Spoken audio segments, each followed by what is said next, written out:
अस्सलाम वालेकुम। आज थर्ड लेक्चर परमुटेशन का टॉपिक स्टार्ट कर रही हैं। परमुटेशन का मतलब है number of ways a group of things can be arranged, कि अगर हमारे पास एक ग्रुप ऑफ थिंग्स मौजूद हैं, एक सेटिक मौजूद है, उसको हम कितने वेज से अरेंज कर सकते हैं। एग्जांपल से देखते हैं। अगर मेरे पास 3 अल्फ़ाबेट्स हैं W, X एंड Y, तो मुझे चेक करना है कि मैं पॉसिबल कितने वेज हो सकते हैं। तो पॉसिबल वेज किस तरह से हैं, 3 एलिमेंट्स हैं, 3 पोजीशंस ही होंगी क्योंकि ऑल को यूज़ करना है। तो सबसे पहली पोजीशन ये है जी कि W हम पहले रख लें, X सेकंड नंबर पे, Y W फर्स्ट पे या Y सेकंड पे आ जाए, X लास्ट में चला जाए। इस तरीके से आपके पास 6 आपको पॉसिबिलिटीज़ नज़र आ रही हैं। इसके अलावा कोई और वे नहीं है इन तीनों को एक साथ लिखने का। इसके अलावा कोई भी वे लिखें तो रिपीट होना शुरू हो जाएंगे, इन्हीं में से कोई ना कोई दोबारा आएगा।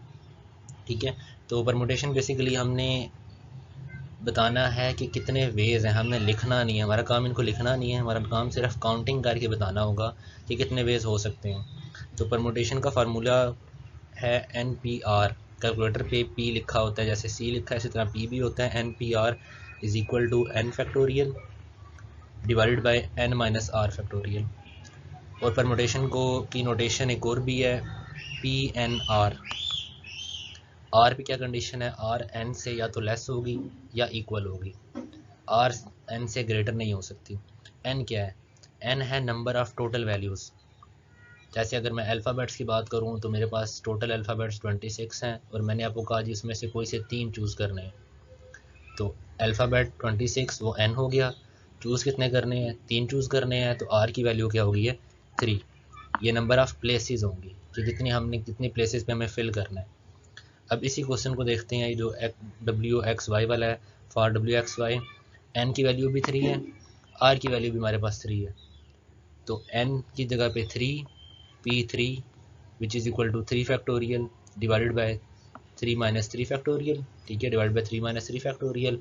फैक्टोरियल ओपन करने का तरीका क्या होता है, 3 फैक्टोरियल का मतलब है 3 मल्टीप्लाई बाय 2 मल्टीप्लाई बाय 1।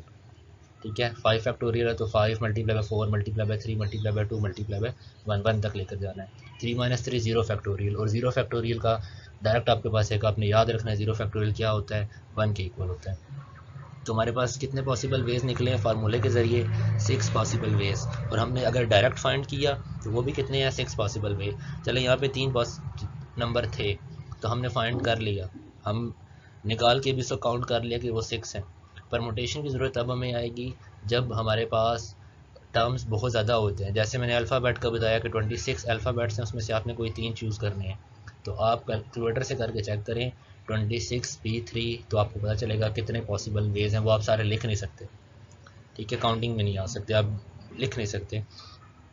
इसी तरह एग्जांपल नंबर 2 है, इसमें अल्फ़ाबेट चेंज किए हैं, L, M, N, P and Q और R, ये अल्फ़ाबेट्स हैं। और हमने प्लेसेस कितनी फिल करनी है, 3 प्लेसेस फिल करनी है। टोटल नंबर कितने, नंबर ऑफ़ एलिमेंट्स हमारे पास कितने हैं, ये LMPQR, ये 6 हैं। एन की वैल्यू क्या होगी है 6। आर प्लेसेस कितने फिल करने हैं, 3 प्लेस फिल करने हैं जी। ठीक है, 3 प्लेस फिल करने हैं हमने।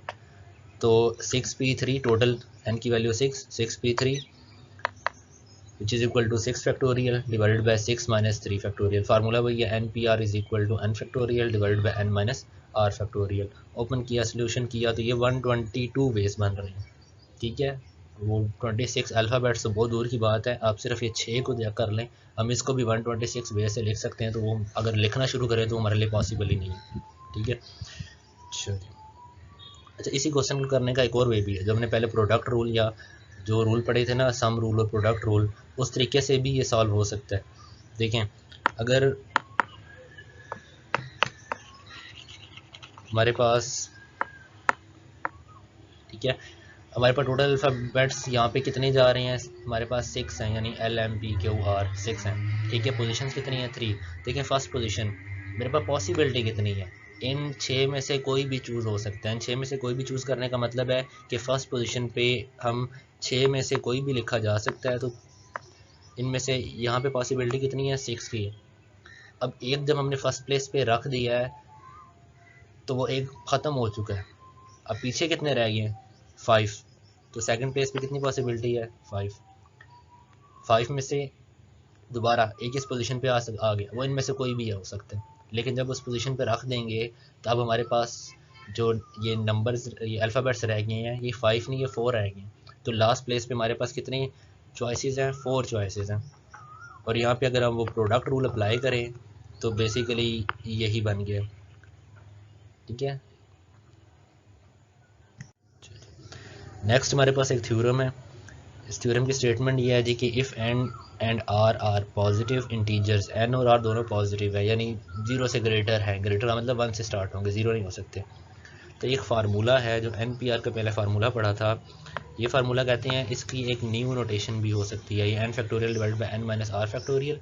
ये तो फार्मूला पढ़ा है ना, इसको एक और वे से लिखा जा सकता है जो है n माइनस 1 n माइनस 2 और n माइनस आर प्लस 1। इन दोनों में से कोई भी फार्मूला अप्लाई करें, आंसर सेम आएगा। ये थ्योरम कह रहे हैं, दोनों फार्मूले इक्विवेलेंट हैं। ठीक है, तो उससे पहले थोड़ा सा सॉल्व करने से पहले आपको रफ वर्क में लेकर जाता हूँ। तो यहाँ पे मैंने कहा जी n की वैल्यू मेरे पास 10 है, r 6 है, यानी कि मेरे पास 6 प्लेसेस हैं इसको फिल करने के लिए। ठीक है, अच्छा अब देखें जो मेरी फर्स्ट प्लेस होगी, n की वैल्यू 10 है, मैं नंबर्स ही मैं कह देता हूँ 0 1 2 0 से लेकर 9 तक। मैंने फर्स्ट प्लेस पे कोई नंबर ऐड करना है। ठीक है, कोई एक नंबर यहाँ पे ऐड कर, यहाँ पे मैं लिखना है।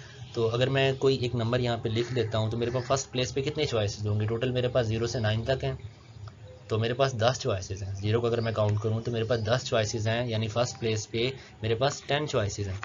सेकंड प्लेस पे जब मैंने फर्स्ट प्लेस पे एक नंबर लिख दिया, मैंने 2 लिख दिया, तो मेरी लिस्ट में से 2 अब निकल चुका है क्योंकि वो मैं पहले से यूज़ कर चुका हूँ। ठीक है, अब 0 1 2 नहीं है, 2 लिखा जा चुका है। ठीक है, 3 4, तो मेरे पास अब पॉसिबिलिटीज़ कितनी है? 9। इसी तरह थर्ड प्लेस पे 2 पहले लिखे जा चुके हैं, फर्स्ट प्लेस पे एक सेट हो चुका है, सेकंड प्लेस पे एक और सेट हो चुका है, थर्ड प्लेस के लिए मेरे पास कितनी चॉइसेस हैं? 8। फोर्थ पे 7 होगी, फिर फिफ्थ प्लेस के पे 6 हैं, सिक्स प्लेस पे 5 आ रही है। इसको एक और वो वे से देखें तो फर्स्ट प्लेस पे मेरा n 10 था, तो फर्स्ट प्लेस पे n चॉइसेस है n।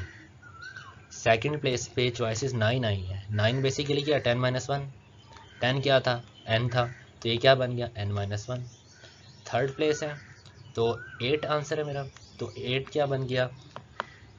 10 माइनस 2, 10 माइनस 2 8 होता है, और 10 क्या था? ये n था, तो ये n माइनस 2। इसी तरह फोर्थ प्लेस है, 7 आंसर है, 7 क्या है? 10 माइनस 3। 10 क्यों कर रहा हूँ? क्योंकि n 10 है मेरे पास। तो मैंने ये आपको मैं फार्मूला बनाने की कोशिश कर रहा हूँ कि आपको पता चले कि n n minus 1 n minus 2 n minus 3 ये किस वे से आ रहा है। ठीक है, अच्छा इसी तरह 6 प्लेस है, तो इस पे 6 प्लेस पे आंसर क्या बना था? 5। 5 क्या था? 10 माइनस 5। 10 क्या है? n था, तो ये n माइनस 5 है। अब मैं r के साथ कंपेयर करवाने की कोशिश कर रहा हूँ। ठीक है, तो n माइनस 5, देखें n ऐसे ही है, माइनस ऐसे ही है, 5 को मैं लिख सकता हूँ 6 माइनस 1। मैं r को कोशिश कर रहा हूँ फार्मूले में लाने की। ठीक है, 5 क्या है? 6 माइनस 1। अब 6 क्या था? 6 तो मेरे पास r था। ठीक, तो देखें फर्स्ट प्लेस है तो आंसर n है, सेकंड प्लेस है तो n में से सेकंड प्लेस के लिए एक कम कर देना है। थर्ड प्लेस होगा तो n में से 2 कम करने हैं, n माइनस 2। फोर्थ प्लेस है तो n में से 3 कम करने हैं। ठीक है, उसमें से एक कम, यानी अगर फोर्थ प्लेस है तो 3 कम करने हैं, अगर फिफ्थ प्लेस है तो 4 कम कर देने हैं, अगर सिक्स प्लेस है तो 5 कम कर देने हैं। ठीक है, इसी तरह अगर r प्लेस होगा तो r प्लस 1, जब आप करेंगे तो अगर ये 6 प्लेस था तो ये बेसिकली लिखा हुआ था 6 माइनस 1। ठीक है, यानी r में से एक आपने, यानी n में से 6 को माइनस करें, यानी r को माइनस करें और एक ऐड कर दें। ठीक है, यानी अगर हम 6 प्लेस में हैं तो n 10 था, 10 माइनस 6 आंसर 4 आया, उसमें 1 ऐड कर देना है, तो ये हमारे पास ये वाला आंसर 5 मिल गया। अगर मैं फोर्थ प्लेस पे हूँ तो बेसिकली क्या होगा? 10 माइनस 4, 10 माइनस 4 कितना आया? 6 आया, इसमें 1 ऐड किया तो आंसर क्या आ गया जी? 7। इसी तरह सेकंड प्लेस में हूँ तो 10 माइनस 2, 10 माइनस 2 कितना आया? 8, उसमें 1 ऐड कर देना है, 9। यानी जो प्लेस है वो वाला माइनस करना है और 1 ऐड कर देना है। ठीक है, अब अपने थ्योरम के प्रूफ पे आते हैं। There are n different ways, हमारे पास n डिफरेंट वेज हैं किस चीज़ को परफॉर्म करने के लिए। ठीक है, और ऑब्जेक्ट हमारे पास, यानी ऑब्जेक्ट n है और फिल करने के लिए प्लेसेस कितनी हैं? r प्लेसेस हैं। अब फर्स्ट प्लेस फिल करने के लिए n वेज होंगे। जैसे मैंने वो एग्जांपल में बता दिया कि n 10 है तो फर्स्ट प्लेस फिल करने के लिए वही जितनी प्लेसेस होंगी वही रहेंगी।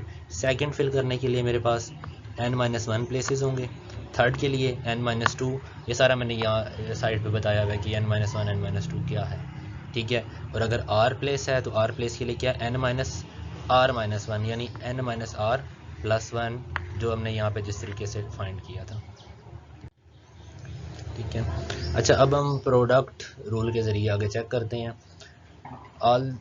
All places can be filled by, first पे क्या था, फर्स्ट प्लेस फिल करने के लिए n, सेकंड प्लेस फिल करने के लिए n-1, थर्ड के लिए n-2, फोर्थ के लिए थर्ड के लिए n-2, फोर्थ के लिए n-3, फिफ्थ के लिए n-5 up to so on. जब r पे जाएंगे तो n-r+1, ठीक है।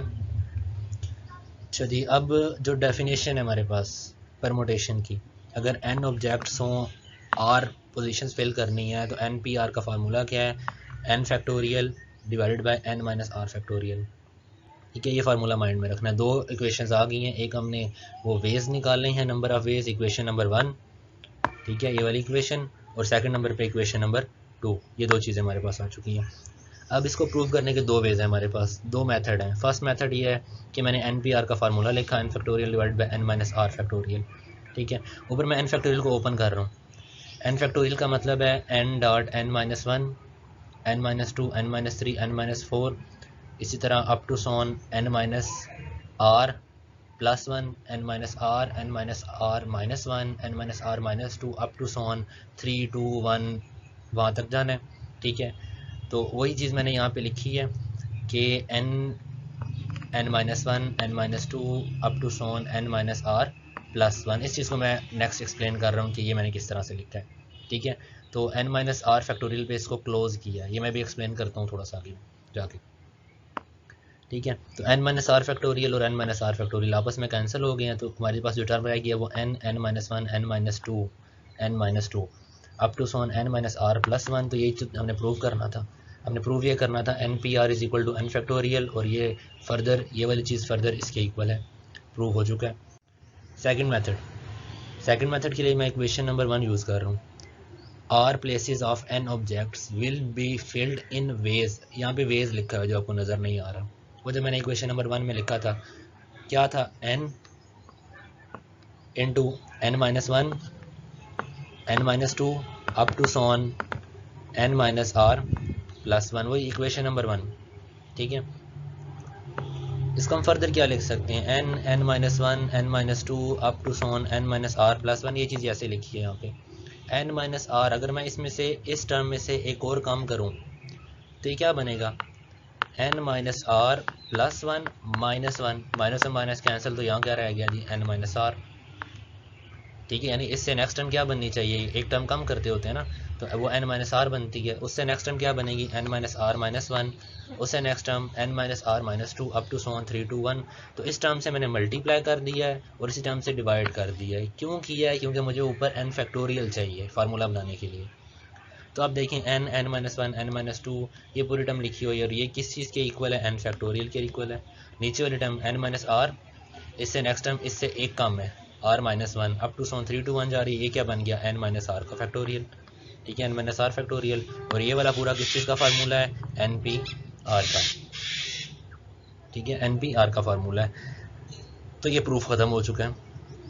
नेक्स्ट, अगर r और n आपस में इक्वल हो जाए फिर परमुटेशन क्या बनेगी हमारे पास, यानी r is equal to n, तो npr फार्मूला क्या है कि n factorial divided by n-r factorial, ठीक है। तो npr n factorial r n आपस में इक्वल हैं, तो n-n क्या होता है 0, तो इसका मतलब है npn क्या होगा, n फैक्टोरियल हमारा इक्वल होगा।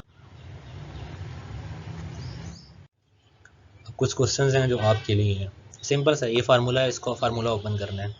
15p7 15 factorial divided bye 15 - 7 factorial, इसका आंसर निकालना है। 20p2 20 factorial divided bye 20 - 2 factorial, यानी 20 फैक्टोरियल डिवाइडेड बाय 18 फैक्टोरियल, इसको आपने सॉल्व करना है, ठीक है। और ये भी यही चीज़ लिखी हुई है, लेकिन लिखने का मैंने स्टाइल चेंज किया, वे चेंज हो गया। ये लिखा हुआ है p62, इसका मतलब है यहाँ n की वैल्यू 6 है, ये हमारे पास n की वैल्यू है और ये हमारे पास r की वैल्यू है। 18 P18 लिखा हुआ है, एन पहले वाली n की वैल्यू होती है, दूसरे वाली r की वैल्यू होती है। ठीक है, इसको सॉल्व करना है खुद। क्वेश्चन नंबर 5 होगा, इसमें एक सेट दिया है 0 1 2 3 4 5। इसमें लिखनी है कि number of ways, right number of 3 permutation. आपने परमुटेशन लिखनी ही नहीं है, आपने सिर्फ नंबर ऑफ वेज बताने हैं। सिंपल सा जी, इसको गिन लें कितने टर्म्स हैं, इसकी कोऑर्डिनेटी कितनी है, इसमें कितने एलिमेंट्स आ रहे हैं, 6 हैं टोटल। तो n की वैल्यू 6 है हमारे पास, और 3 परमुटेशन का मतलब है कि हमने जो परमुटेशन बनानी है उसमें प्लेसेस 3 हैं, यानी r की वैल्यू क्या है, 3 है। तो 6p3 आपने ये क्वेश्चन सॉल्व करना है। ठीक है, नेक्स्ट क्वेश्चन है, इसमें लिखा हुआ find the value of n when. ये आपको एक कंडीशन दी गई है जिसके मुताबिक 11p(n) इज इक्वल टू 11 10 9। ये एक क्वेश्चन दिया है, इसको सॉल्व करना है, इसमें से n की वैल्यू निकालनी है। सोल्यूशन सॉल्व आपके सामने है। क्वेश्चन लिखा 11p(n), NPR का formula n factorial divide by n minus r factorial. अब नीचे r की जगह n लिखा हुआ है, कोई फ़र्क नहीं पड़ता। फार्मूला क्या बनेगा, 11 factorial divided by 11 minus n, क्योंकि n माइनस r करना होता है, यहाँ पे r नहीं है, यहाँ पे n लिखा हुआ है। तो 11 factorial divide by 11 minus n factorial और इक्वल टू यही टर्म दोबारा आ गई है।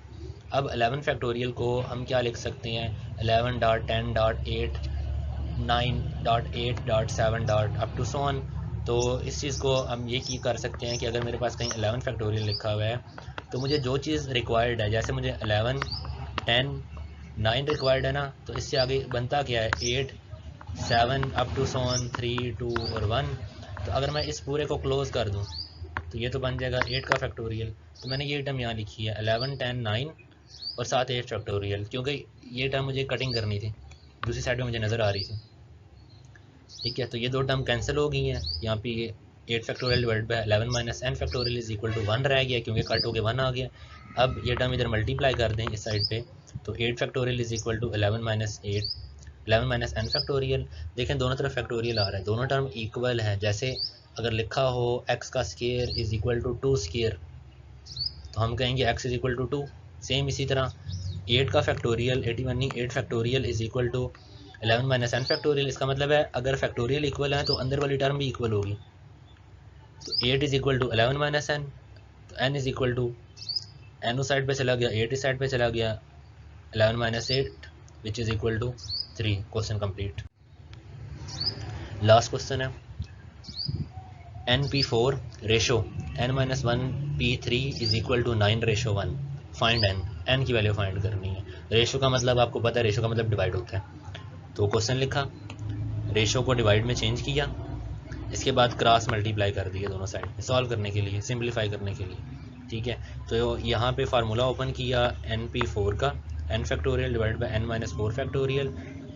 यहाँ n माइनस 1p3, तो जो ऊपर टर्म लिखी होती है वो ऊपर ऐसे इसका फैक्टोरियल आता है, ऊपर n हो तो n फैक्टोरियल, n माइनस 1 है तो n माइनस 1 फैक्टोरियल। डिवाइड के नीचे डिनोमिनेटर में n माइनस r होता है, तो n था n माइनस 1, r की वैल्यू 3 है तो n माइनस 1 माइनस 3, तो माइनस 1 माइनस 3 कितना हो गया, माइनस 4 हो गया। तो ये दो टर्म दोनों साइडों पे कैंसिल हो गई है हमारे पास। ठीक है, ये टर्म इससे कैंसिल हो गई है। ये बेसिकली डिवाइड था जो यहाँ से वहाँ शिफ्ट हुआ है। ठीक है, ये दो टर्म आपस में डिवाइड हो गई हैं। रिमेनिंग क्या है, n factorial is equal to 9 multiply by n minus 1 factorial. ठीक है, n और n फैक्टोरियल ओपन करते हैं तो n इंटू n माइनस 1 का फैक्टोरियल, वापस में कैंसिल, तो n की वैल्यू 9। अब ये जो फैक्टोरियल ओपन कर रहा था तो उसको एक्सप्लेन करने के लिए थोड़ी सी चीज़ है कि n फैक्टोरियल क्या होता है, n minus 1 n minus 2 up to सन, यानी एक एक काम करते जाना है।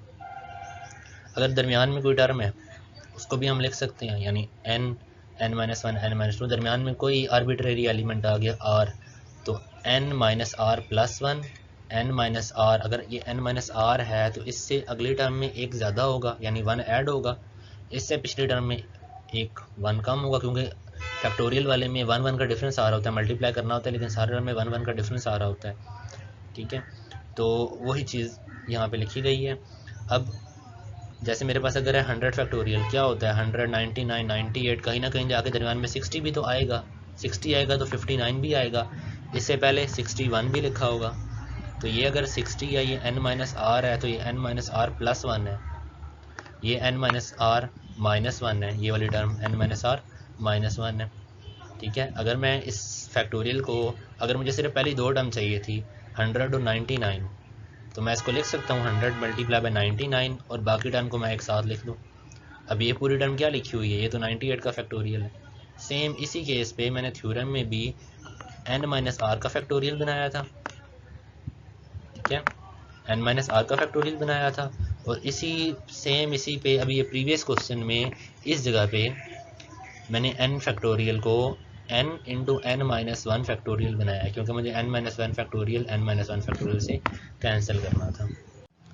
अब ये एक्सरसाइज के कुछ क्वेश्चन हैं, जिसका क्वेश्चन नंबर 2 फर्स्ट पार्ट भी मैंने करवा दिया, ठीक है, और सेकंड पार्ट भी मैंने करवा दिया, अभी 2 क्वेश्चन करवाए हैं। क्वेश्चन नंबर 1 है, इसमें फैक्टोरियल फॉर्म में लिखना है। फैक्टोरियल फॉर्म का मतलब है इसको आपने 12 को फैक्टोरियल बनाना है।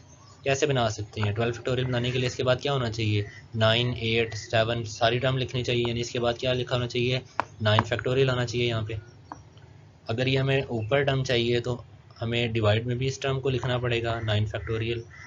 तो अगर मैं इस पूरे को कंप्लीट करता हूँ तो ऊपर बन गया जी 12 का फैक्टोरियल, और डिवाइड में क्या आ गया 9 फैक्टोरियल, लिखी गई फैक्टोरियल फॉर्म ख़त्म हो गया क्वेश्चन। सेकंड में यहाँ पे n है, तो हमें इससे नेक्स्ट टर्म चाहिए, n से नेक्स्ट टर्म छोटी क्या बनेगी, n माइनस वन, और इससे आगे फिर सारी टर्म चाहिए तो n माइनस वन का फैक्टोरियल चाहिए। तो इस टर्म से आपने मल्टीप्लाई भी करना है, डिवाइड भी करना है, और ऊपर वाले को क्लोज कर देना है। सेम पैटर्न पे आपने क्वेश्चन नंबर 3 और 4 ये सॉल्व करने हैं, और इसको देखें, अगर कोई प्रॉब्लम हो तो आप डिस्कस कर सकते हैं।